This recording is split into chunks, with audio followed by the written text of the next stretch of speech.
नमस्कार, सगरमाथा प्राइम समाचारमा स्वागत छ। म जयन्ती पुडासैनी। सबैभन्दा पहिले मुख्य समाचार। छुटिएर गएका नेताहरूसँग संवाद भइरहेको माओवादी अध्यक्ष दाहालको भनाई। सबै माओवादी केन्द्रमा फर्किने विश्वास व्यक्त। नेकपा एमालेको 10औं राष्ट्रिय महाधिवेशनको लोगो सार्वजनिक। शनिबार देशभर महाधिवेशन प्रतिनिधि चयन गरिँदै।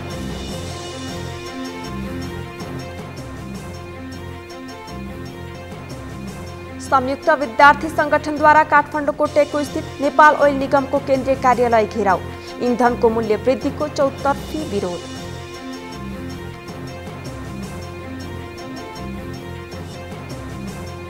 चिनिया राष्ट्रपति सी जिनपिङ शक्तिशाली नेता घोषित।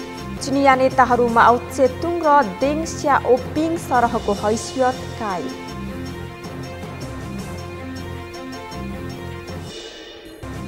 रसाइदी स्मारक ए डिभिजन लिग फुटबल प्रतियोगिताको टिकट दर सार्वजनिक। लिगका केही खेल उपत्यका बाहिर खेलाउने तयारी।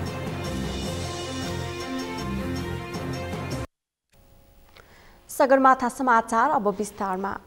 नेकपा माओवादी केन्द्रका अध्यक्ष पुष्पकमल दाहालले नेत्रविक्रम चन्द विप्लव समूह माओवादी केन्द्रमा नै फर्किने विश्वास व्यक्त गर्नुभएको छ।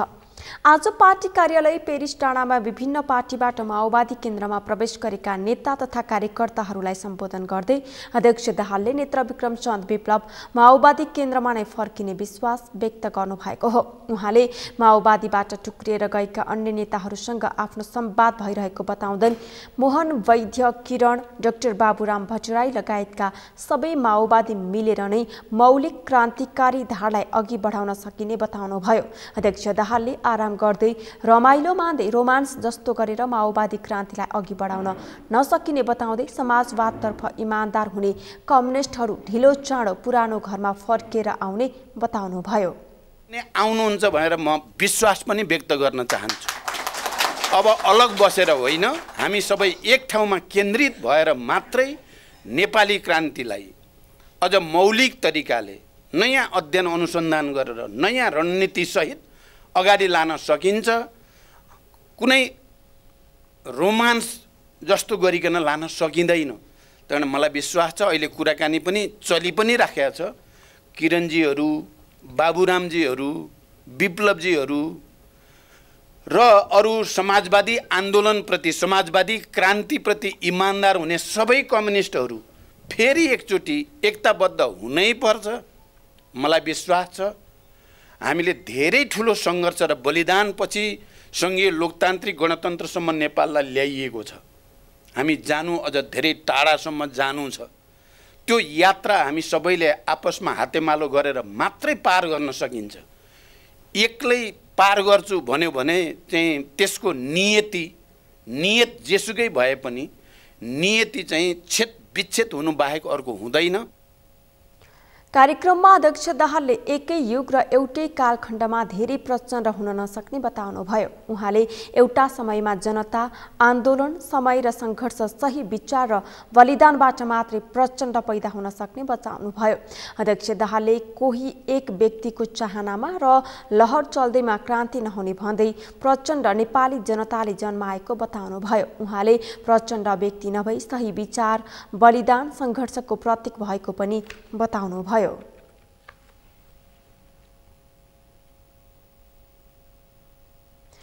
सत्ता गठबन्धनले तीनै तहका निर्वाचन एकै पटक सञ्चालन गर्ने गरी तयारी थालिएको छ। नेकपा एकीकृत समाजवादीका अध्यक्ष माधव कुमार नेपाल आजको स्थायी कमिटी बैठकमा गठबन्धनलाई चुनावसम्म एकताबद्ध बनाएर लैजाने बताए। अमृत ढकालको रिपोर्ट। नेकपा एकीकृत समाजवादीका अध्यक्ष माधव कुमार नेपालले 3वटै तहको निर्वाचन एकै पटक गर्न सत्ताधारी दलले सोच बनाए पनि त्यसरी गर्न कानुन नियमले मिल्ने नमिल्ने छलफल गरेर अघि बढ्ने बताए। निर्वाचन आयोगले आगामी चैतमा स्थानीय तहको चुनावका लागि तयारी थालेको अवस्थामा अध्यक्ष नेपालले यस्तो बताएका हुन्। अब राम्रो त हुन्थ्यो यो तीनैवटा तहको चुनाव एकैचोटि होस्। चुनावमा खर्च कम गर्न तर यो नियम कानुनदेखि लिएर अरू पार्टीहरूसँग पनि हामीले छलफल परामर्श गर्नुपर्छ। यी सबै कुराहरूको सन्दर्भमा विचारहरू विभिन्न किसिमका हाम्रो बैठक भएको छ। कसैले प्रसार गरे जस्तो सरकारको मामिलामा कुनै हस्तक्षेप भएको छैन। सरकारका काम भिन्नका कामहरू सरकारले गर्ने कुरा भए नीतिगत विषयवस्तुको बारेमा पार्टीको सहमति सरकारले गर्ने कुराको सन्दर्भमा त्यहाँ छलफल गर्न सकिने कुरा भयो र कतिपय जुन प्रचार गरेका थिए। शुक्रबार पार्टीको स्थायी कमिटी बैठकमा अध्यक्ष नेपालले सत्तारूढ गठबन्धन चुनावसम्मै मिलेर जाने दाबी गरे।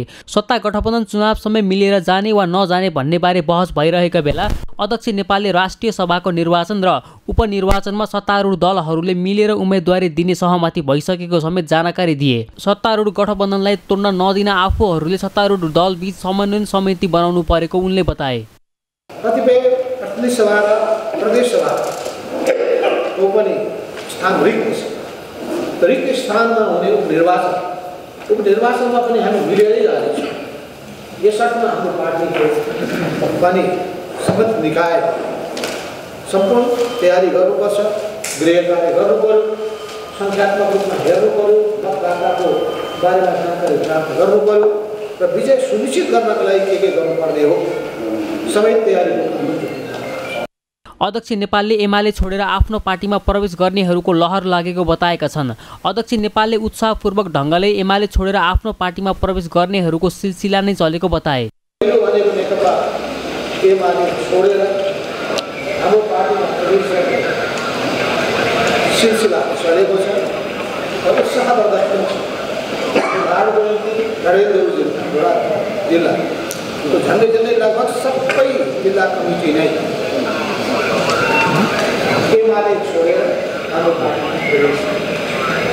अध्यक्ष नेपालले केपी ओली निकट मानिसले पार्टी विरुद्ध झुटो प्रचार गरिरहेको भन्दै त्यसका विरुद्धमा चोटिलो प्रहार गर्न समेत पार्टीका नेता कार्यकर्तालाई निर्देशन दिए। नेकपा एकीकृत समाजवादीको दोस्रो केन्द्रीय बैठक शनिबार काठमाडौँमा बस्नेछ। सगरमाथा टेलिभिजनका लागि क्यामेरामा केशव तिमिल सिन्हाका साथमा अमृत रकाल, काठमाडौँ। बीपी कोइराला स्वास्थ्य विज्ञान प्रतिष्ठान धरानमा भएको अनियमितताको बारेमा छानबिन गर्न बनेको 3 सदस्यीय छानबिन आयोगले प्रधानमन्त्री तथा कुलपति शेरबहादुर देउवालाई प्रतिवेदन बुझाएको छ। आज स्वास्थ्य तथा जनसङ्ख्या मन्त्री विरोध खतिवडा सहितको 3 सदस्यीय छानबिन आयोगले प्रधानमन्त्री देउवालाई प्रतिवेदन बुझाएको हो। प्रधानमन्त्रीलाई प्रतिवेदन बुझाएपछि सञ्चारकर्मीहरूसँगको कुराकानीमा स्वास्थ्य मन्त्री खतिवडाले अबको हप्ता दिनभित्र प्रतिष्ठानको समस्या समाधान हुने बताउनुभयो। उहाँले यो प्रतिवेदन यसअघिका प्रतिवेदन र आन्दोलनरत पक्षका कुराहरूलाई छलफल गरेर बनाइएको बताउनुभयो। स्वास्थ्य मन्त्री खतिवडाले हप्ता दिनमा प्रधानमन्त्रीले सिनेटको बैठक बोलाउने र बैठकबाटै निर्णय गरिने बताउनुभयो। उहाँले सिनेटले प्रतिवेदनमा पेश भएको कुरालाई आधार मानेर नै निर्णय लिने पनि बताउनुभयो।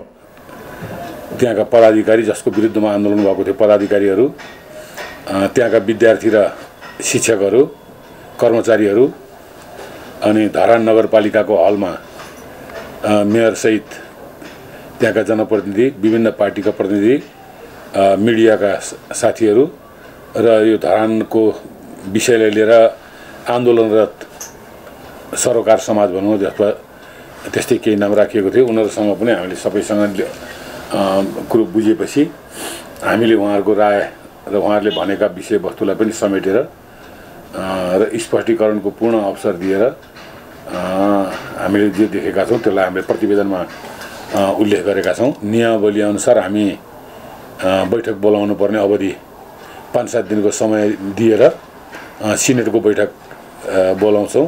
प्रधानमन्त्रीजीले बोलाउनुहुन्छ र त्यो सिनेटको बैठकबाट यसलाई यो प्रतिवेदनलाई आधार मानेर हामी निर्णयमा पुग्छौँ। साङ्केतिक रूपले त टुङ्गो लाग्दै गए जस्तो बुझ्दा पनि भयो।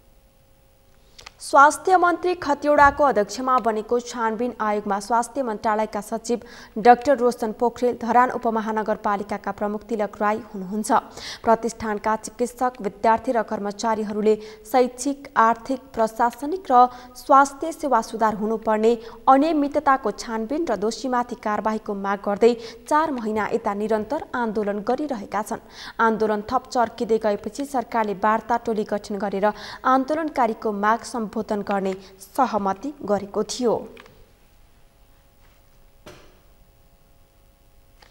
राष्ट्रिय सभाका अध्यक्ष गणेश प्रसाद तिमिल सिन्हाले जनगणनाले देशको विकास निर्माणका लागि योजना बनाउन महत्त्वपूर्ण भूमिका खेल्ने बताउनु भएको छ।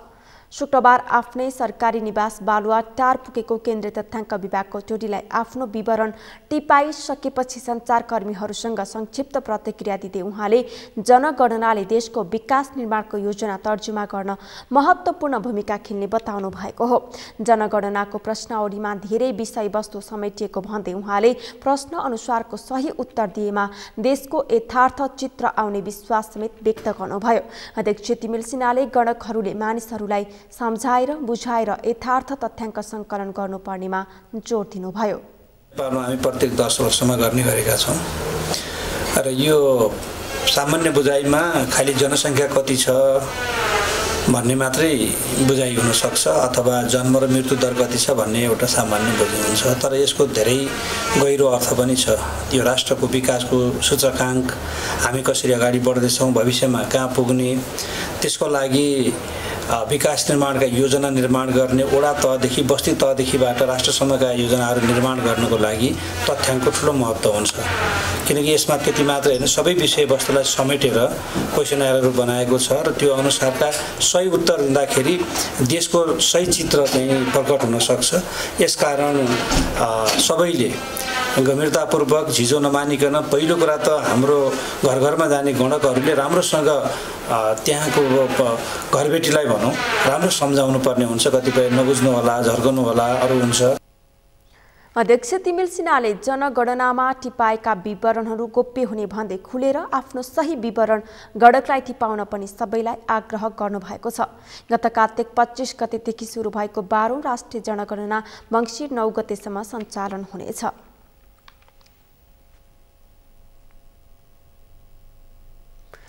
नेकपा एमालेको 10औं राष्ट्रिय महाधिवेशनको मिति नजिकै छ, जस अनुसार एमालेले तयारीका कामहरू पनि गरिरहेको छ।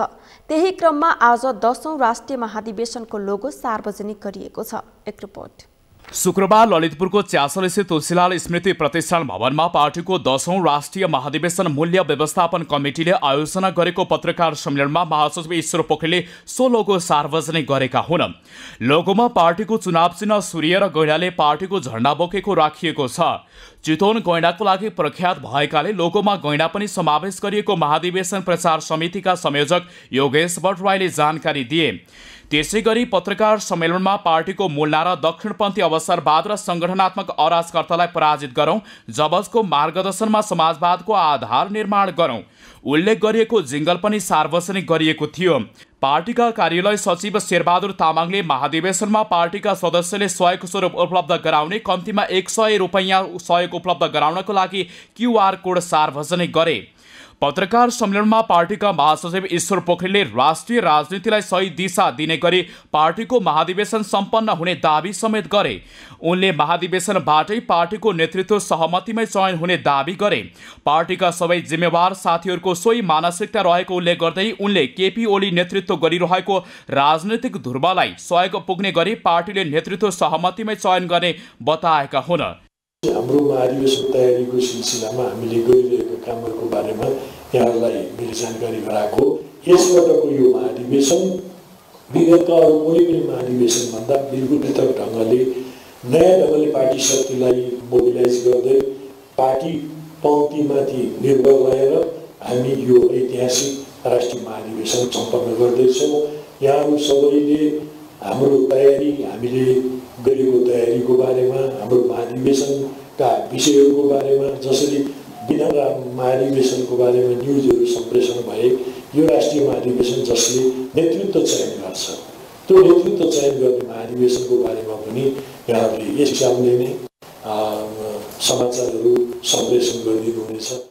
यसैबीच नेकपा एमालेले महाधिवेशनमा पहिलो पटक भित्ते लेखन र कागजको पोस्टर प्रयोग नगर्ने जनाएको छ। महाधिवेशन प्रचार कमिटीका संयोजक योगेश भट्टराईले महाधिवेशनमा भित्ते लेखन र कागजको पोस्टर प्रयोग गर्न प्रतिबन्ध लगाउने निर्णय गरिएको जानकारी दिएका हुन्।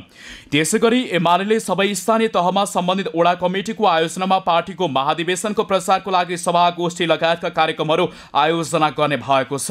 त्यसैगरी मङ्सिर 7 गते जिल्ला, प्रदेश र देशका मुख्य सहरहरूमा मोटरसाइकल र्याली आयोजना गरिनेछ।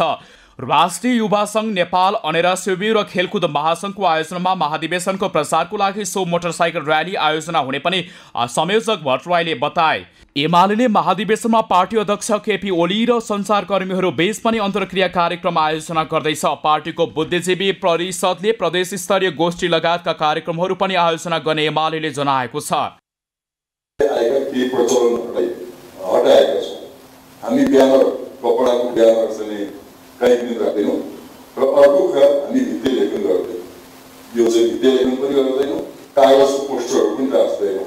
यी दुईवटा हाम्रो स्ट्रिक्टली नहुने कुरा यहाँबाट अनुरोध गर्न चाहन्छु। पोस्टर हुँदैन, भित्ते लेखन हुँदैन। त्यस्तै अब हामी पार्टी महासचिवको एउटा पार्टी अध्यक्षको एउटा सन्देश आज तपाईँहरूको सञ्चार माध्यममा बेलुकासम्म आउनेछ। भोलिको प्रतिनिधि चयनको निम्ति पार्टी अध्यक्ष कमिटीले सम्पूर्ण पार्टी सदस्यहरूलाई आह्वान गर्नुभएको छ।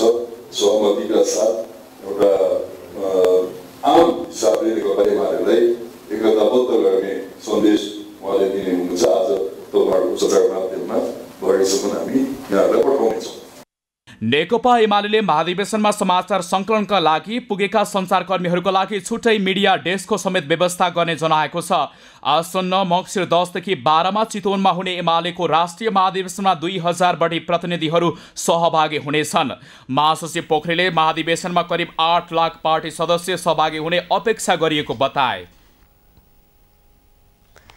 सहकारी संस्था नियमनको उचित कानुन नबन्दा लुम्बिनी प्रदेशका सहकारी सञ्चालनमा समस्या आएको छ। सहकारीमा सङ्कलित रकमको प्रयोग, सङ्कलित बचतको व्यवस्थापन लगायतको उचित नियम नबन्दा सञ्चालनमै कठिनाई हुन थालेको छ। बाँकेबाट मधु पौडेलको रिपोर्ट। बाँकेमा करिब 400 बढी सहकारी सञ्चालनमा छन्। यी सहकारी सञ्चालनको उचित मापदण्ड र नियमनको प्रभावकारी ऐन नबन्दा सञ्चालनमा कठिनाई भएको छ। लुम्बिनी प्रदेश सहकारी संघले विभिन्न समयमा सहकारी नियमनको ऐन बनाए पनि ती ऐनलाई सरकारको मृत रूप नदिँदा समस्या भएको संघले जनाएको छ। करिब 4000 सहकारी संस्था हाम्रो प्रदेशमा छन्। ती सहकारीहरूबाट अरबौं पैसा लगानी भएको छ। एउटा सदस्यले अर्को सहकारीबाट पैसा लगेको छ, अर्को सहकारीले अर्को सदस्यले अर्कोबाट पैसा लगेको छ। त्यो कसले कसरी कुन संस्थाबाट लियो त्यसको तिरेको छ कि छैन हामीसँग रेकर्ड छैन। हामीले अर्को सहकारीबाट पैसा दिएका छौँ, उसले अर्को सहकारीको पैसा तिरेको छैन, त्यो सहकारी डुबिरहेको छ। त्यसैले यदि कर्जा सूचना सहकारीको हुने हो भने हाम्रो सदस्यहरूको सहकारीहरूको कर्जा डुब्ने थिएन।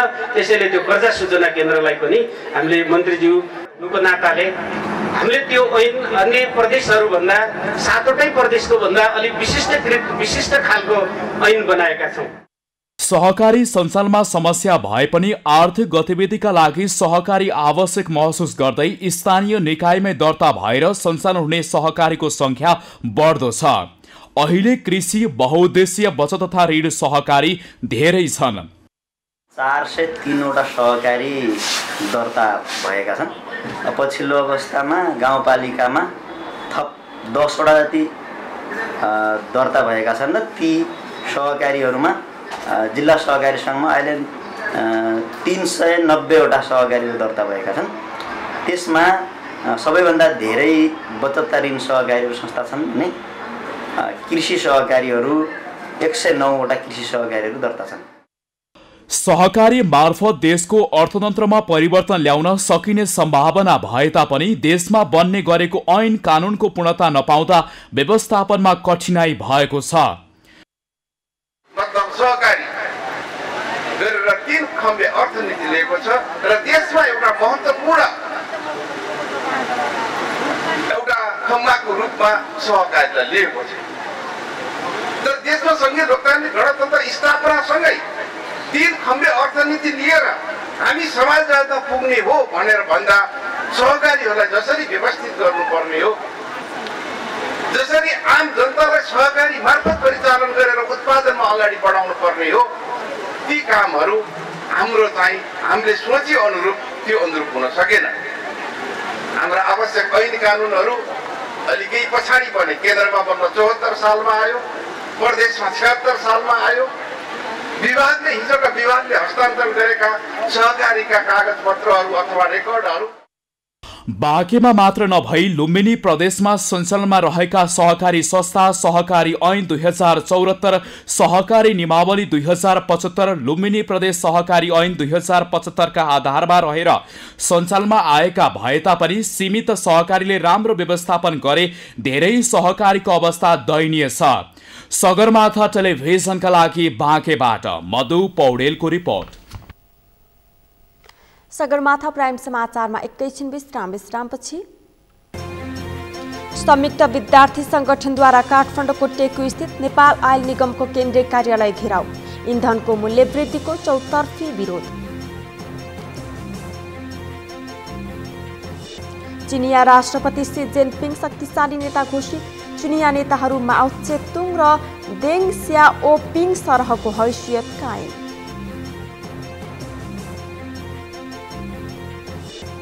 र शहीद स्मारक ए डिभिजन लिग फुटबल प्रतियोगिताको टिकट दर सार्वजनिक, लिगका केही खेल उपत्यका बाहिर खेलाउने तयारी।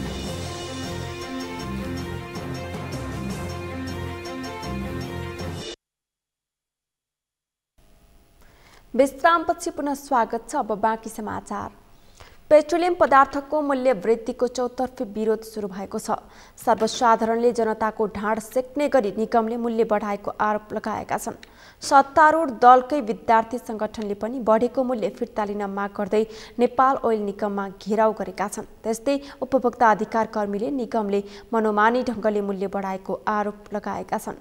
समीर जोशीको रिपोर्ट। नेपाल आयल निगमले बुधबार राति 12 बजेदेखि लागू हुने गरी पेट्रोलियम पदार्थको मूल्य वृद्धि गरेपछि बढेको मूल्य फिर्ता गर्न माग गर्दै निगमलाई खबरदारी गर्न थालिएको छ। सर्वसाधारणले सरकारलाई आम जनताको समस्या बुझ्न आग्रह गरेका छन्। अब दिनदिनै जस्तो 1 रुपैयाँ 2 रुपैयाँ गरेर पेट्रोलको भाउ अब यो 2-3 हप्तामा मात्रै 30-40 रुपैयाँ गरेर बढिसक्यो। अब यो त एकदमै निराशजनकै कुरो हो। धेरै असर परेको छ नि। अब मिटरमा सबैले जाउँ मिटरमा जाउँ भन्छ। मिटरमा गएर हामीलाई पुग्दैन, खानु पर्यो, पाल्नु पर्यो, सबलाई भाडा तिर्नु पर्यो। अब 10 वर्ष भइसक्यो भाडा नबढाएको। अब पेट्रोलको भाउ दिन प्रतिदिन बढाइ छ। धेरै गाह्रो छ नि हामीलाई त। उत्तरदायी त भएर के अन्त खोइ गर्दैनन्, गर्नेले के गर्ने त हामीले, खोइ हामी अब दिनौँ मोरे जस्तै भइरहेछौँ। त्यसले घाटा बेहोरेर पनि नागरिकहरूलाई सेवा सुविधाहरू दिनुपर्ने हुन्छ। अर्को कुरो भनेको आयल निगम यदि घाटामा छ भने त्यो कुरोलाई पारदर्शी हिसाबले बाहिर ल्याउनु पर्यो। आयल निगमको हिसाब किताब के हो? आयल निगमका कर्मचारीहरू, आयल निगमले चाहिँ विभिन्न ठाउँमा बुझाउनु पर्ने चाहिँ व्यक्तिहरू, उनीहरू मोटाउँदै जाने, तर सर्वसाधारणको लागि चाहिँ आयल निगम घाटामा गयो भन्ने त्यो एउटा औचित्यपूर्ण त्यो देखिँदैन। उपभोक्ता अधिकार कर्मीले पनि नेपाल आयल निगमकै लापरवाहीले मूल्य बढेको आरोप लगाएका छन्। निगमले स्वचालित मूल्य प्रणालीलाई बेवास्ता गर्दै मनोमानी ढङ्गले पेट्रोलियम पदार्थको मूल्य बढाएको उनीहरूको आरोप छ। यसगरी समग्र आपूर्ति व्यवस्थालाई असर गर्ने र यसलाई बहाना बनाएर अत्यावश्यक वस्तु र सेवाको ढुवानी मूल्य बढाएर अत्यावश्यक खाद्य वस्तुहरूको समेत मूल्य वृद्धि गराउने र नेपाल आयल निगम नेपाल सरकारले अन्य विकल्प नसोचिकन पेट्रोलियम पदार्थ विशेष गरी खाना पकाउने ग्यास, डिजल, पेट्रोलको जुन मूल्य बढाउने काम गरेको छ, यो अत्यन्त खेदजनक छ। र विशेष गरी आइओसीबाट आउने 15-15 दिनको मूल्यलाई र स्वचालित मूल्यलाई एउटा एकादश कथा बनाई बढेको बेलामा तुरुन्त बढाउने र घटेको बेला नघटाउने परिपाटीको अन्त्य गर्ने र नेपाल सरकारले यसो विकल्प नसोचिकन केवल मूल्य वृद्धिलाई मात्रै बहाना बनाउने, अन्तर्राष्ट्रिय बजारमा मूल्य बढ्यो, निगम घाटामा गयो र सीमावर्तीबाट तस्करी भयो भन्ने किसिम 3टा आधार बनाएर जसरी यो मूल्य वृद्धि गर्ने काम गरेको छ, यो न्यायोचित छैन। र एक शब्दमा तत्कालको लागि नागरिकको जीवनस्तर कष्टकर बन्दै गइरहेको र बिहान खाए बेलुका के खाउँ र बेलुका खाए भोलिपल्ट के खाउँ भन्ने नागरिकको दिनचर्या कष्टकर बन्दै गइरहेको अवस्थामा नागरिकप्रतिको जवाफदेही सरकार नहुने, सरकार जुन सरकार भए पनि, दलालीको जुन सरकार भए पनि, भ्रष्टाचारीको जुन सरकार भए पनि नागरिकप्रतिको दायित्व वहन गर्न नसक्ने सरकार भएको यो अवस्थामा सर्वसाधारण उपभोक्ता अधिकार कर्मी मात्र होइन, सत्तारूढ दलकै भातृ संगठन पनि मूल्य वृद्धिको विरोध गर्दै निगमको खबरदारीमा उत्रिएका छन्। नेकपा माओवादी केन्द्र निकट अनेरा सेवी क्रान्तिकारी, नेकपा एकीकृत समाजवादी निकट अनेरा सेवी सहितका विद्यार्थी संगठनले मूल्य वृद्धि फिर्ता लिन माग गर्दै निगमको कार्यालयमा घेराउ गरेका छन्। पेट्रोलियम पदार्थमा भएको मूल्य वृद्धि खारेज गर। सुरेन्द्रनाथ पौडेल राजीनामा दे। सुरेन्द्रनाथ पौडेल राजीनामा दे। पेट्रोलियम जनता लुट्न पाइँदैन। मूल्य वृद्धि नेपाल आयल निगमले भने स्वचालित मूल्य प्रणाली अन्तर्गत मूल्य समायोजन गरेको दाबी गर्दै आएको छ। अहिले बढेको मूल्यमा पनि घाटामै रहेको निगमको दाबी छ। जुन हाम्रो चाहिँ मूल्य वृद्धि भयो त्यस पश्चात पनि मैले यहाँलाई भन्नुपर्छ कि पेट्रोलमा अझै पनि 17 रुपियाँ 58 पैसा औसतमा हामीलाई घाटा छ भने डिजलमा 13 रुपियाँ 14 पैसा, एलपी ग्यासमा 657 रुपियाँ 84 पैसा घाटा छ। यो यसरी लिटर र प्रति सिलिन्डरका कुराहरूले गर्दाखेरि समग्रमा 2 अर्ब 62 करोड रुपियाँ हामीलाई 15 दिनमा घाटा छ। अर्थात् यही अवस्था रहिरहने हो भने हामीले पाएको 1 नोभेम्बरमा पाएको मूल्य अनुसारको अवस्था रहिरहने हो भने 1 महिनामा करिब करिब हामीलाई 5 अर्बभन्दा बढीको घाटा हुने अवस्था छ। अहिले पनि यो नगरेको अवस्थामा हामीलाई 6 अर्ब 4 करोड महिनामा घाटा हुने अवस्था थियो। भारतीय बजारमा निर्भर नेपालको पेट्रोलियम पदार्थको वितरण प्रणालीलाई व्यवस्थित गर्न आवश्यक छ। पेट्रोलियम पदार्थको विकल्पमा उचित ध्यान नदिएसम्म नेपालमा आयात गरिने पेट्रोलियम पदार्थको मूल्य नेपाललाई महँगो नै हुनेछ। यसतर्फ सरकारवालाले उचित ध्यान दिन आवश्यक छ। सगरमाथा टेलिभिजनका लागि क्यामेरामा केशव तिमेलसेनाका साथमा समीर जोशी, काठमाडौँ। नेपाल बार एसोसिएसनको आन्दोलनको विरोधमा कानुन व्यवसायी सहितले प्रदर्शन गरेका छन्। दबावको शासन अन्त्य गर, विधिको शासन कायम गर भन्दै उनीहरूले आज बानेश्वरमा प्रदर्शन गरेका हुन्। कानुन व्यवसायी सहितले बेन्च बहिष्कार अन्त्य गर्नुपर्ने भन्दै नाराबाजी गरेका थिए। कार्यक्रममा अधिवक्ता स्वागत नेपालले न्यायाधीशले बेन्च बहिष्कार गर्दा आम जनता समस्यामा परेको बताउनुभयो। मान्छेलाई खाजा खान लाग्ने समय कति हो, कति खान्छन् यिनीहरू, कि त्यहाँ भित्र बसेर सेटिङ कमिटीसँग सेटिङको काम गर्छन्। हामी यहाँ प्रश्न छैन यिनीहरू सेटिङको काम गर्छन्, किनकि अदालतमा बेन्च बार सेटिङ कमिटी छ। त्यो प्रतिवेदनमा माननीय हरिकृष्ण कार्कीज्यू तपाईँले नै भन्नुभएको छ। तपाईँले भन्नुभएको यो सेटिङ कमिटी जनताको तर्फबाट भक्त नमुक्नेसम्म, यसलाई धुलिसात नगरेसम्म, यसलाई मटियामेट नगरेसम्म, यसलाई धुलीकृत नबनाएसम्म यो आन्दोलन रोकिने छैन। नेपाली जनता जिन्दाबाद। उहाँले अब न्यायाधीशहरूले जनताका लागि काम गर्ने बेला आएको भन्दै बारको आन्दोलनमा सहभागी नहुन आग्रह गर्नुभयो। प्रदर्शनकारीले मेरो पेशी कहिले आउँछ श्रीमान भन्दै प्लेकार्ड प्रदर्शन गरेका थिए। नेपालमा पछिल्लो 24 घण्टामा थप 397 जनामा कोरोना भाइरसको संक्रमण पुष्टि भएको छ। यो अवधिमा 389 जना निको भएका छन्। त्यसैगरी 3 जनाको मृत्यु भएको छ। एक रिपोर्ट। नेपालमा पछिल्लो 24 घण्टामा थप 397 जनामा कोरोना भाइरस संक्रमण पुष्टि भएको छ। स्वास्थ्य तथा जनसङ्ख्या मन्त्रालयका अनुसार 9134 जनाको पीसीआर परीक्षण गर्दा 355 जनामा र 1932 जनाको एन्टिजन परीक्षण गर्दा 42 जना गरी 397 जनामा कोरोना भाइरस संक्रमण पुष्टि भएको हो। यस्तै पछिल्लो 24 घण्टामा कोरोना संक्रमणबाट 3 जनाको मृत्यु भएको छ भने 389 जना निको भएका छन्। शुक्रबार थपिएसँगै नेपालमा कोरोना संक्रमितको कुल संख्या 9,11,452 पुगेको छ। यो सँगै नेपालमा मृत्यु हुनेको संख्या 11,479 पुगेको छ भने 7,97,448 जना संक्रमण मुक्त भएका छन्। मन्त्रालयका अनुसार हाल देशभर सक्रिय संक्रमितको संख्या 7,498 जना रहेका छन्, जसमध्ये 6,945 जना होम आइसोलेसनमा रहेका छन् भने 553 जना संस्थागत आइसोलेसनमा रहेका छन्। मन्त्रालयका अनुसार कोरोनाका बिरामी मध्ये 190 जना आइसियु र 97 जना भेन्टिलेटरमा उपचाररत छन्। यस्तै 10 वर्ष मुनिका 6 बालबालिकामा कोरोना संक्रमण पुष्टि भएको छ भने 11 देखि 20 वर्ष उमेरसम्मका 34 जना कोरोना संक्रमित थपिएका छन्। सरकारले कोरोना विरुद्धको फाइजर खोप अभियान सञ्चालन गर्ने भएको छ। आज फाइजर बायोएनटेक प्रयोग गरी सञ्चालन हुने कोभिड-19 खोप अभियानबारे पत्रकारहरूसँग अन्तर्क्रिया कार्यक्रममा कोरोना विरुद्धको फाइजर बायोएनटेक खोप अभियान सञ्चालन गर्ने जानकारी दिएको हो। एक रिपोर्ट। कोरोना विरुद्धको फाइजर बायोएनटेक खोप अभियान अन्तर्गत पहिलो मात्र कार्तिक 28 देखि मङ्सिर 4 गतेसम्म सरकारले तोकेका देशभरका विभिन्न 24 अस्पतालहरूमा उपलब्ध हुनेछ। खोप बचत भएमा मङ्सिर 5 देखि 7 गतेसम्म खोप लगाउन बाँकी रहेका दीर्घ रोगीहरूलाई प्राथमिकतामा राखिनेछ। यस्तै 12 देखि 17 वर्ष उमेरसम्मका व्यक्तिलाई पनि खोप लगाइनेछ। खोपको दोस्रो मात्रा पहिलो मात्रा लिएको 21 देखि 28 दिनपछि अर्थात् मङ्सिर 27 देखि पौष 2 गतेसम्म दिने स्वास्थ्य सेवा विभाग अन्तर्गतको परिवार कल्याण महाशाखाले जनाएको छ। यो खोप 12 वर्षभन्दा माथिको जनसङ्ख्यालाई मात्र दिने मिल्ने भएकाले सोही उमेर समूहलाई मात्र लगाइने वरिष्ठ जनस्वास्थ्य प्रशासक सागर दाहालले बताए। उनले यो खोप 12 वर्ष माथिका दीर्घ रोगीलाई पहिलो प्राथमिकतामा राखेर दिने पनि बताए। प्रशासक दाहालले 12 वर्ष माथिका 8 प्रकारका दीर्घ रोगीका बिरामीहरूलाई यो खोप दिने बताए। अब मैले योभन्दा अगाडि अलिकति पृष्ठभूमिको कुरा यहाँलाई अनुरोध गरेँ। अब चाहिँ म फाइजर बायोएनटेक खोप अहिले जुन अभियान सञ्चालन गर्न गइरहेका छौँ आइतबारदेखि त्यो अभियानको बारेमा कन्सन्ट्रेट भएर कुराहरू गर्छु। यो चाहिँ 12 वर्षभन्दा माथिका 8 प्रकारका दीर्घ रोगीहरूले उपभोग गर्न सक्ने यो खोप। त्यसकारण यसलाई बालबालिकाको लागि मात्र भन्यौँ भने यसले हामीले सन्देश चाहिँ के जान सक्छ भने सबै बालबालिकाहरूलाई उपलब्ध हुने हो भनेर गयो भनेदेखि यसले हामी कहाँ चाहिँ अननेसेसरी क्राउड क्रिएट गर्न सक्छ, जुन त्यो भ्याक्सिन चाहिँ त्यसरी उपलब्ध गराइदियो। तसर्थ यो 12 वर्षभन्दा माथिका 8 प्रकारका दीर्घ रोगका बिरामीहरू भन्नाले के बुझ्छौँ त हामी भन्यो भने मुटुको बिरामी भई अपरेसन गरेका औषधि प्रयोग गरिरहेका बिरामीहरूलाई बुझ्छौँ एउटा। अर्को चाहिँ मृगौलाको समस्या भई मृगौला फेरेका वा डायलाइसिस गराइरहेका र औषधि सेवन गरिरहेका बिरामीहरूलाई हामी बुझ्छौँ।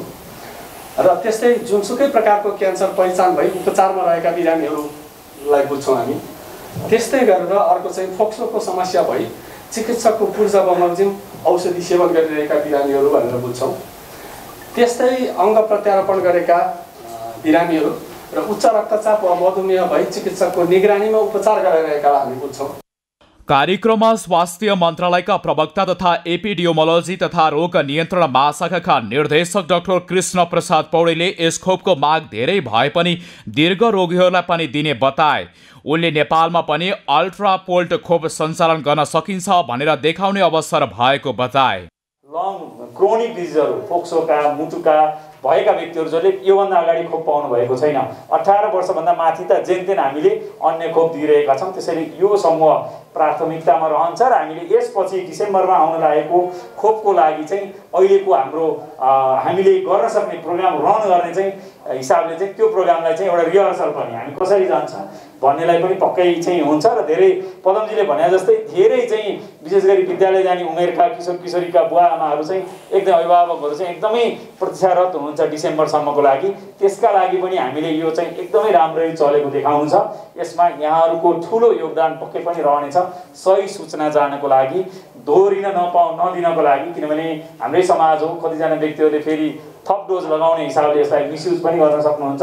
त्यो नहोस् भन्नेमा पनि यहाँको निरन्तर खबरदारी पनि।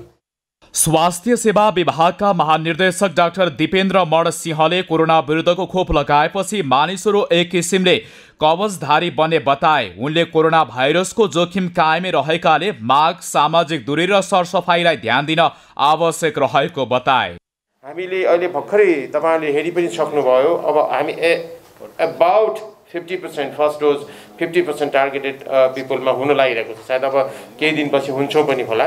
र त्यो त्यसले के गर्छ त भन्दाखेरि सबैभन्दा एक्टिभ जति पपुलेसन छ उहाँहरू एक किसिमले चाहिँ कवचधारी जस्तो हुन्छ यो खोप लगाइसकेपछि भन्ने कुराहरू छ। हुन त अब हामीले सबै यो मास्कहरू अझै पनि लाउनुपर्छ, सरसफाइ गर्नुपर्छ, त्यसपछि चाहिँ दूरीको पनि कुराहरू चाहिँ मेन्टेन गर्नुपर्छ। त्यसै यो चिल्ड्रेन र ओल्ड ग्रुप जुन छ उहाँहरू चाहिँ त्यति मोबाइल छैन अहिले, जति मोबाइल चाहिँ यो बिचको छ भन्ने अवधारणा छ। त्यस किसिमले चाहिँ यो हाम्रो चाहिँ जति पनि रिस्कहरू छ कम हुँदै गइरहेको पनि छ र त्यही अनुसार चाहिँ न्यू चाहिँ केसेसहरू पनि छैन। तैपनि यसको सर्टेन कुराहरूलाई चाहिँ नजिकबाट हेरेर हामी कसियस हुनैपर्छ। सरकारले सञ्चालन गर्न लागेको कोरोना विरुद्धको फाइजर बायोएन्टेक खोप अभियान वीर अस्पताल, श्री वीरेन्द्र सैनिक अस्पताल, सिभिल अस्पताल, त्रिवी शिक्षण अस्पताल, शहीद गङ्गालाल राष्ट्रिय हृदय रोग केन्द्र, पाटन अस्पताल, भक्तपुर क्यान्सर अस्पताल, शहीद धर्मभक्त मानव अङ्ग प्रत्यारोपण केन्द्र, मेची प्रादेशिक अस्पताल, बेपी कोइराला स्वास्थ्य विज्ञान प्रतिष्ठान, कोशी प्रादेशिक अस्पताल, गजेन्द्र नारायण सिंह स्वास्थ्य विज्ञान प्रतिष्ठान, नारायणी प्रादेशिक अस्पताल, जनकपुर प्रादेशिक अस्पताल, बेपी कोइराला स्मृति क्यान्सर अस्पताल, धुलीखेल अस्पताल, पोखरा स्वास्थ्य विज्ञान प्रतिष्ठान, धौलागिरी अस्पताल, लुम्बिनी प्रादेशिक अस्पताल, राप्ती स्वास्थ्य विज्ञान प्रतिष्ठान, भेरी अस्पताल, कर्णाली प्रादेशिक अस्पताल, सेती प्रादेशिक अस्पताल र डडेलधुरा अस्पतालमा सञ्चालन हुनेछ। खोप दीर्घरोग भएको तथा उपचार गराइरहेको पूर्जा उमेर खुल्ने प्रमाणपत्र देखाएपछि लगाउन पाइनेछ। यो खोप कोरोना विरुद्धको अन्य खोप लगाएको 12 वर्षभन्दा कम उमेरको पहिलो मात्र लगाएपछि गम्भीर प्रकारको एलर्जिक प्रतिक्रिया भएका व्यक्तिहरूले लगाउन नहुने महाशाखाले जनाएको छ। खोप लगाएपछि अनपेक्षित रूपमा सुई लगाएको ठाउँमा दुख्ने, केही रातो हुने, सुनिने, टाउको दुख्ने, ज्वरो आउने, जाडो हुने, मांसपेशी दुख्ने, जोर्ने दुख्ने, खाना मन नलाग्ने, वाकवाकी लाग्ने, थकाइ लाग्ने, सुई लगाएको हातको काखीको ग्रन्थि सुनिने जस्ता लक्षण देखा पर्नेछन्। यस्तै एनाफाइलोजिक्स, मायोकार्डाइटिस, पेरिकार्डाइटिस, शरीरमा साना बिबिरा आउने, चिलाउने, अनुहार सुनिने, पखला लाग्ने जस्ता अवांछित लक्षणहरू पनि देखा पर्न सक्छन्। नेपालमा कोरोना संक्रमण दर घटे पनि जोखिम कायमै रहेको जनस्वास्थ्यविदहरूले बताएका छन्। जाडो मौसम सुरु भएसँगै संक्रमणको जोखिम रहेकाले थप स्वास्थ्य सतर्कता अपनाउन पनि सर्वसाधारणलाई आग्रह गरिएको छ। शान्ता दनुवारको रिपोर्ट। भनिन्छ पानी जिन्दगानी, मानव जीवनको पल पलमा पानीको आवश्यकता पर्छ।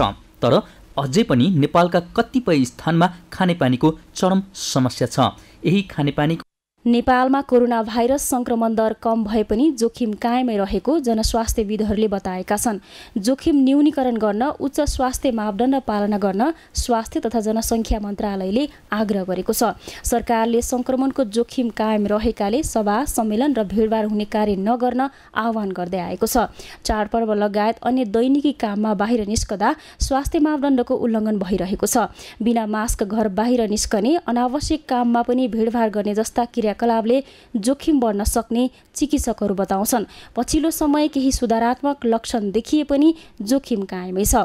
होइन यस्तो अब यो जुन हामीसँग नेपालमा भएको डेल्टा भेरिएन्ट हो, डेल्टा र डेल्टा प्लस हो, उस्तै उस्तै हो झन्डै होइन। अब त्यो डेल्टा अथवा डेल्टा प्लसको के छ भन्दाखेरि त्यो असाध्यै सङ्क्रामक छ कि मतलब एकजनाले 12-15जनासम्म सार्ने भन्ने कुरा आएको छ होइन। त्यस्तो अवस्थामा एकैजना सङ्क्रमित हुनुहुन्छ भने पनि उहाँले 12-15जनालाई सार्न सक्नुहुन्छ। हो अहिले सङ्क्रमण एकदम घटा छ, एकदम राम्रो अवस्थामा छौँ हामीहरू, पहिलेभन्दा निकै नै राम्रो अवस्थामा छ। त्यो राम्रो कुरा छ होइन। र सङ्क्रमण दर पनि घटेको छ, त्यो पनि एकदम राम्रो कुरा हो। तर हामी चाहिँ के कुरा विचार गर्नुपर्छ भने मैले फेरि पनि भन्न चाहेँ, एकजना सङ्क्रमित हुनुजेलसम्म पनि जोखिम चाहिँ कायमै छ भन्नुपर्छ। एकजना सङ्क्रमित जबसम्म रहन्छ र जबसम्म 100%ले खोप लाउनुहुन्न तबसम्म हाम्रो जोखिम रहिरहन्छ। त्यसले गर्दा हामीले त्यो जुन मापदण्ड पालना गर्नु चाहिँ छोड्नु हुँदैन।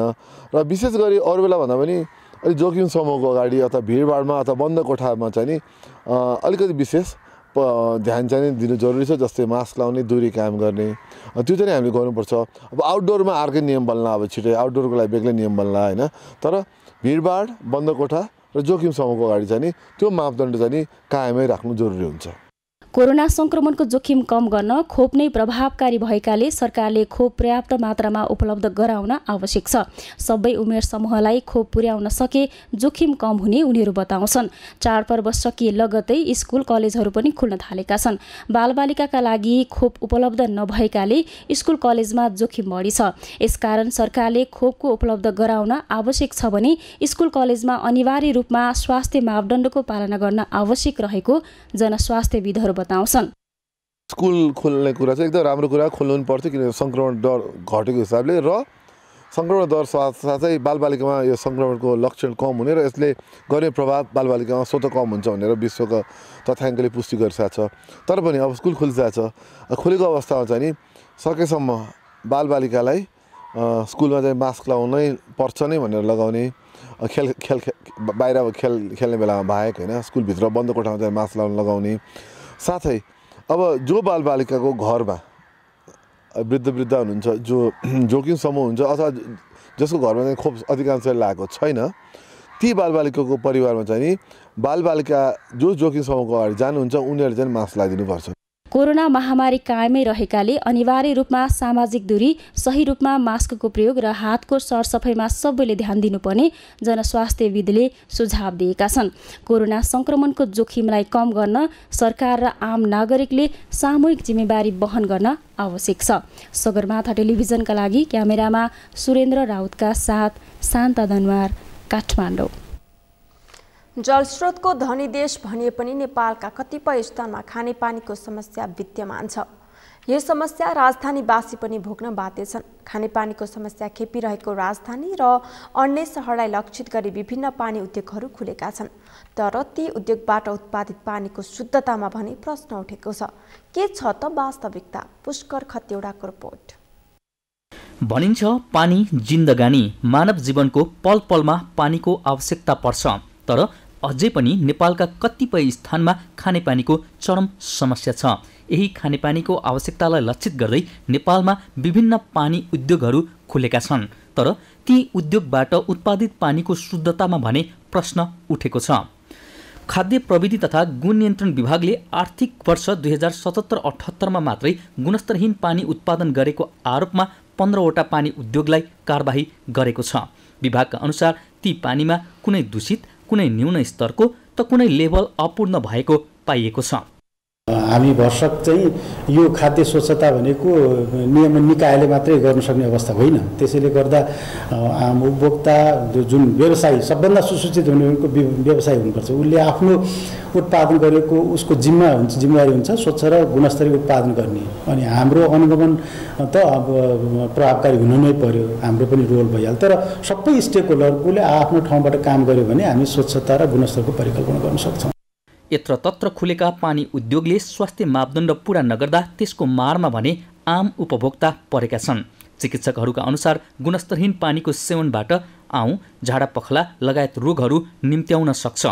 सरकारी प्रतिवेदन अनुसार बजारमा पाइने करिब 90% पानी उद्योगले मापदण्ड पूरा गरेका छैनन्। उपभोक्ता अधिकार कर्मीहरूका अनुसार त्यस्ता पानी उद्योगले आम उपभोक्ताको स्वास्थ्यमा खुलेआम रूपमा खेलवाड गरिरहेका छन्। परालको त्यान्द्रो जानेदेखि लिएर ठुला किसिमका जुन गुणस्तरमा नै गम्भीर प्रश्न उठेका कुराहरू पटक पटक सञ्चार माध्यममा र मात्रै होइन कि बजारमा तपाईँ हाम्रो आँखा अगाडि हजारौँ बोतल जारहरू देखिएको अवस्था छ। विडम्बना के छ भन्नु भने विगत लामो समयबाट जार र सिलबन्द गरेका पानीहरू गुणस्तरहीन भयो। यसले उपभोक्ताको स्वास्थ्यमाथि गम्भीर असर पर्यो। आउँ, झाडा पखाला लगायतका रोगहरू निम्त्यायो र सरकारी प्रतिवेदनले नै 90% बढी पानीहरू गुणस्तरहीन छन् भनेर प्रतिवेदन जारी गर्दै पनि नियमन गर्नुपर्ने निकायले त नियमन गरेन। खाद्य प्रविधि तथा गुण नियन्त्रण विभागले यदि कुनै प्रशोधित पिउने पानी उत्पादन गर्ने उद्योगको उत्पादनमा उपभोक्ताको स्वास्थ्यमा हानि हुने कुरा भेटिएमा खाद्य ऐन अनुसार कारबाही गर्ने बताएको छ। विभागले गर्ने कारबाही भनेको यदि कुनै पानी उत्पादन गरिरहेछ त्यो स्वास्थ्यलाई हानि हुने हामीले थाहा पायौँ भने इमिडिएट त्यो पानी बन्द गर्ने र बजारबाट उठाउने काम र त्यही नष्ट गर्ने काम पहिलो स्टेप। दोस्रो, यदि कसैले न्यून गुणस्तर, दूषित या ढाँटी झुके कुनै पानी उत्पादन गरेको छ भने खाद्य ऐनमा चाहिँ कारबाहीको व्यवस्था छ। खाद्य ऐन बमोजिम जसमा 50,000सम्म जरिवाना वा 5 वर्षसम्म कैद वा दुईटै भन्ने छ। विभागले अनुगमन गरेर वर्षेनी कारबाही गरेको तथ्याङ्क सार्वजनिक गरे पनि समस्या भने घटेको छैन। उपभोक्ताको स्वास्थ्यसँग प्रत्यक्ष सरोकार राख्ने यस्ता विषयप्रति सरकारवालाको ध्यान पुग्नै पर्छ। सगरमाथा टेलिभिजनका लागि क्यामेरामा प्रताप लामाका साथ पुष्कर खतिवडाको रिपोर्ट। सगरमाथा समाचारमा एकैछिन विश्रामपछि चिनिया राष्ट्रपति सी जिनपिङ शक्तिशाली नेता घोषित। चिनिया नेताहरू माओ त्से-तुङ र देङ स्याओपिङ सरहको हैसियत कायम। रसाइद स्मारक ए डिभिजन लिग फुटबल प्रतियोगिताको टिकट दर सार्वजनिक। लिगका केही खेल उपत्यका बाहिर खेलाउने तयारी।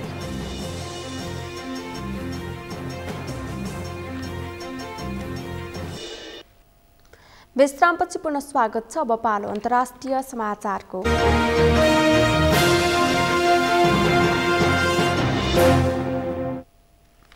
राष्ट्रपति सी जिनपिङलाई चीनको सबैभन्दा शक्तिशाली नेता घोषित गरिएको छ। चीनको कम्युनिस्ट पार्टीको शासनकालमा माओ त्से-तुङ र देङ स्याओपिङ पछि सी जिनपिङ शक्तिशाली नेता देखिएको समाचार संस्था सिन्ह्वाले जनाएको छ। 4 दिनदेखि बेइजिङमा जारी चिनिया कम्युनिस्ट पार्टीको उच्च स्तरीय बैठकले पार्टीको इतिहासबारे नयाँ प्रस्ताव पारित गरेको उल्लेख छ। बैठकमा ऐतिहासिक संकल्प पत्र जारी गरिएको थियो, जसमा चिनिया कम्युनिस्ट पार्टीको 100 वर्षको उपलब्धिबारे छलफल भएको थियो। सी जिनपिङले विगतमा माओ र देङले जस्तै ऐतिहासिक प्रस्ताव पारित गराउन सफलता हासिल गरेर शक्तिशाली बनेको जनाइएको छ। यस्तो प्रस्ताव सन् 1945 मा माओले र सन् 1981 मा देङले पारित गराएका थिए। अब त्यहाँका विद्यालय र कलेजहरूमा सी जिनपिङलाई आदर्श मानेर उनको बारे पढाइनेछ। अब चीनमा जिनपिङ विरुद्ध बयानलाई अपराध मानिनेछ।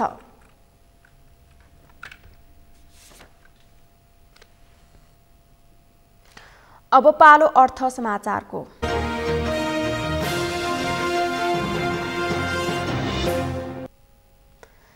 फुटवेयर म्यानुफ्याक्चर्स एसोसिएसन अफ नेपालले आयोजनामा काठमाडौँको भिरकुटी मण्डपमा जुत्ता, चप्पल तथा छालाजन्य वस्तुहरूको व्यापारिक प्रदर्शनी सुरु भएको छ।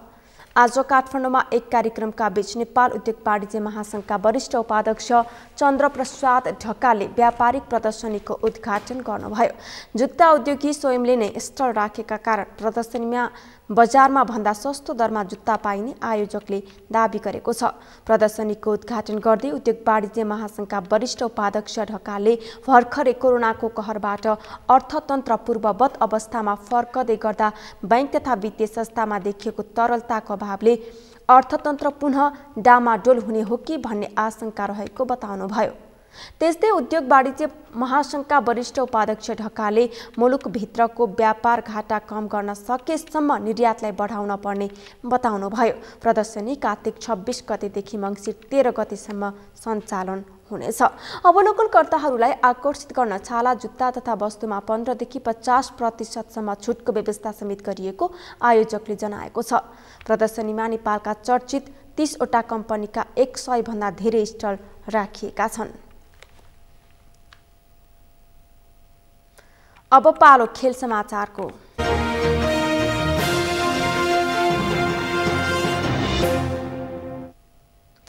मङ्सिर 3 गतेबाट शहीद स्मारक ए डिभिजन लिग फुटबल प्रतियोगिता सञ्चालन हुँदैछ।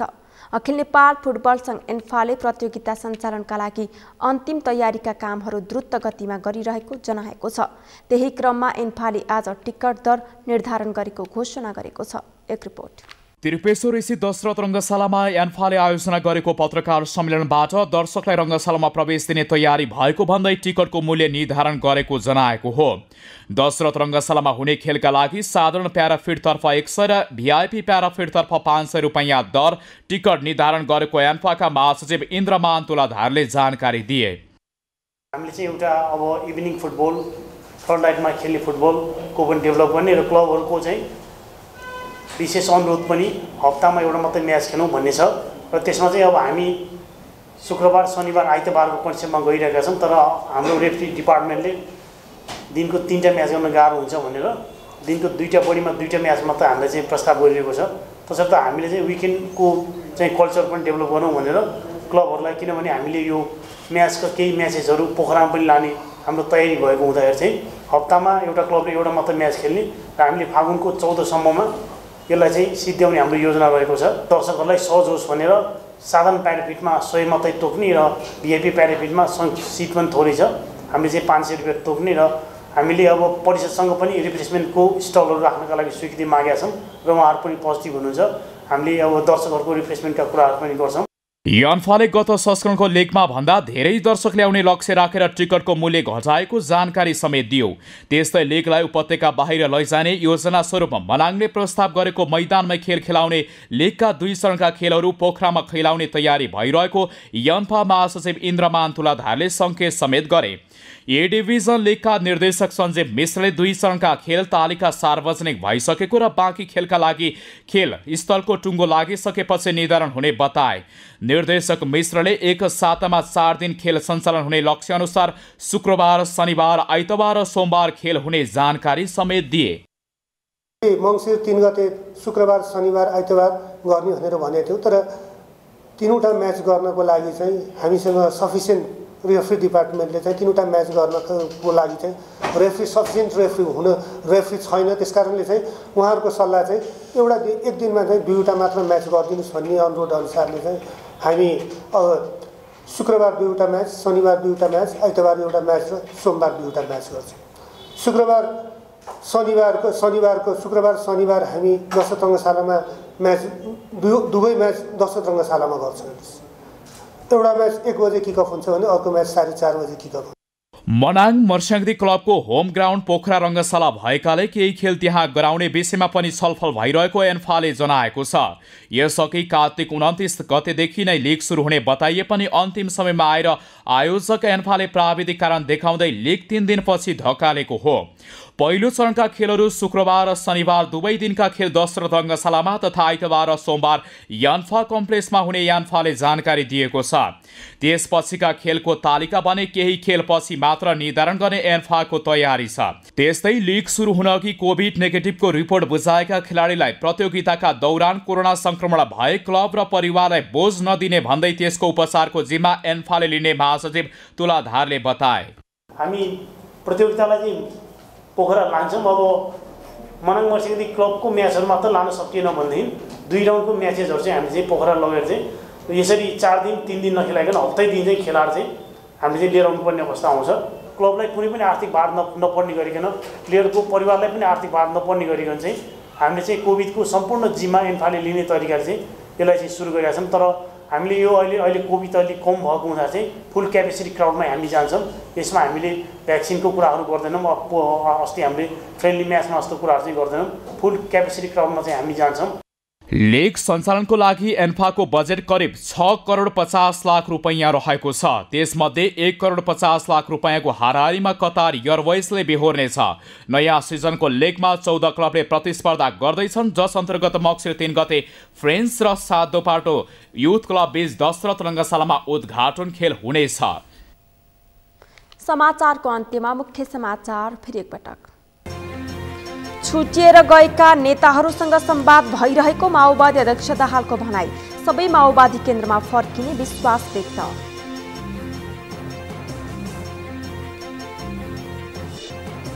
नेकपा एमालेको 10औं राष्ट्रिय महाधिवेशनको लोगो सार्वजनिक। शनिबार देशभर महाधिवेशन प्रतिनिधि चयन गरिँदै।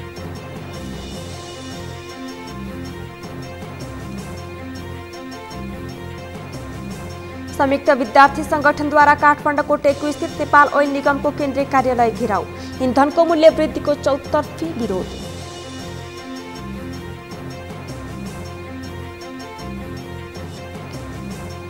चिनिया राष्ट्रपति सी जिनपिङ शक्तिशाली नेता घोषित। चिनिया नेताहरू माओ त्से-तुङ र देङ स्याओपिङ सरहको हैसियत कायम।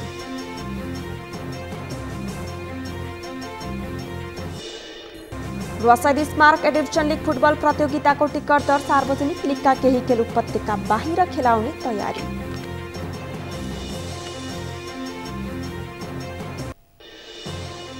हवस् त सगरमाथा समाचार अहिलेलाई सकियो। तपाईँ समाचार बुलेटिनका साथै सगरमाथा टेलिभिजनका सम्पूर्ण कार्यक्रम www.sagarmatha.tv मा पनि पढ्न र हेर्न सक्नुहुनेछ। साथै युट्युबमा youtube.com/sagarmatha tv नेपालमा हेर्न सक्नुहुनेछ। तपाईँ हामीलाई फेसबुकमा पनि facebook.com/stv नेपालमा फलो गर्न सक्नुहुनेछ। समाचारको शिखर नेपालको गौरव नेपालको पहिलो न्युज च्यानल सगरमाथा टेलिभिजन हेर्दै गर्नुहोला। नमस्कार।